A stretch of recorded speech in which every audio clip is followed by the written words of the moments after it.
Overwatch League viewership, press, and, well, some interesting numbers from the Twitch deal apparently have arisen in this episode of Coffee Break. Welcome to Overwatch, and welcome to, well, a follow-up from yesterday, I suppose. The Overwatch League got started last night. If you missed it, then you're a minority, I think, in the Overwatch community, because good lord, there are a lot of people watching. And that's sort of the first thing I want to highlight is, holy shit. Now, this is an interesting thing. Why is this interesting? Well, what happened?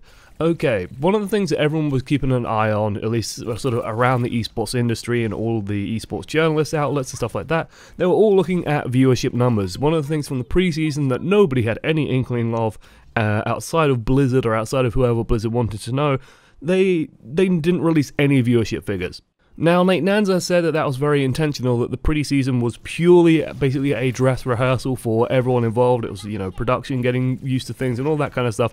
They didn't bother marketing preseason too much, like barely anyone sort of fired up the big marketing engines to sort of get it working. There were just tweets and stuff like that, you know, usual media outlets, usual ways of getting people to know about Overwatch tournaments, but nothing really huge that you would expect out of the investment of a $20 million team trying to advertise their products, right?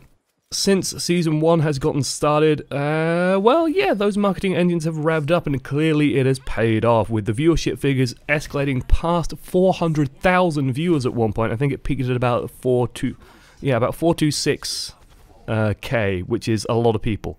That's many people. 426,000 people watching Overwatch, which is pretty friggin' good. Most of the time it was bouncing around between either 300k or 350k, which is huge. Let me put that in context for you. Most Overwatch tournaments struggled to peak past 20k previously. Like the early monthly melees and stuff that were running for a while that built up a pretty dedicated viewership, they were struggling to get past 20,000 viewers.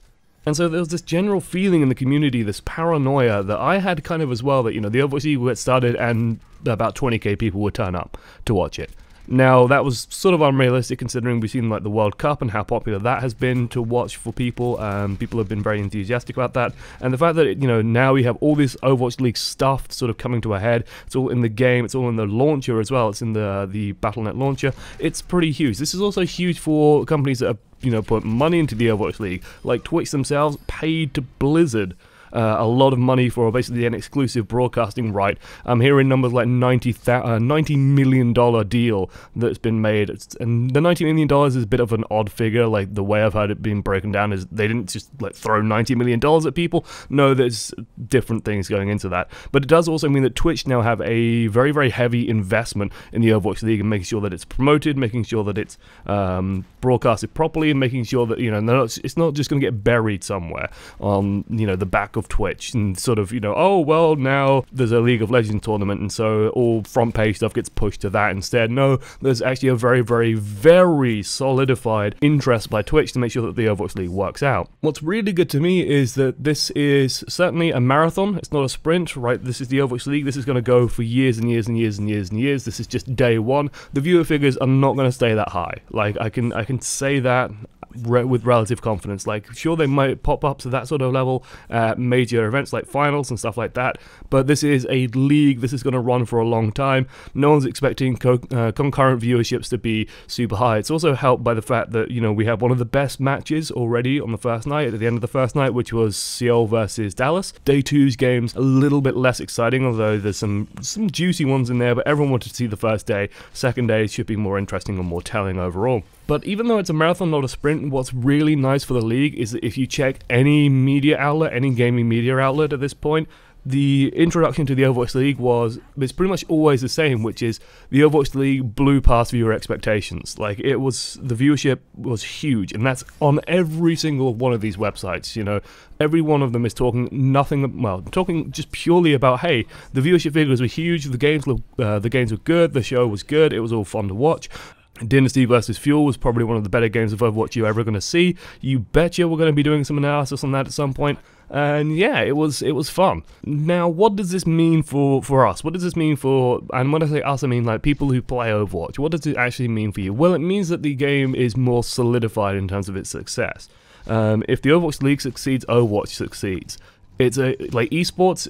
At the end of the day, like this is a very interesting debate and argument. Like why esports? Why do companies invest so much in esports? And it's because it creates a long-term vehicle for their game. Like League of Legends has survived on esports for a long time. There's plenty of other companies that have survived on esports for a long time. Like getting yourself out there and sort of having this constant Twitch presence of like, this is what the high-tier competitive looks like. You could be just like these guys. Don't you want to watch it? And there's tons and tons of people who, for example, watch League of Legends but don't play it. And I'm sure Overwatch can end up being the same. But it's just an extra way for sort of the company to get the game advertised, get the game monetized, and also do something just cool with their game as well. And I honestly do think that is a part of what Blizzard sort of have in their mindset. Blizzard is a very developer-led company, and so there's almost like a vanity to Blizzard.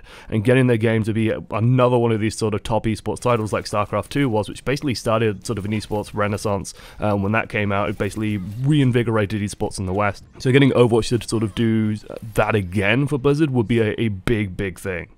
If I had to call out any negatives on the first day, not really too many of them. I think the only real downside, the only downer, was that the draw at the end of Numbani, spoilers, if you're watching this, you're probably expecting to be spoiled, don't worry. It's a bit sort of crushing when the game just sort of ends like that, and it's sort of just deflated a little bit. It's like one of the best series in the game, and then it just sort of goes, and it's just, you know, it creates a bit of a mess in its trousers instead of the explosive finish that everyone was perhaps expecting.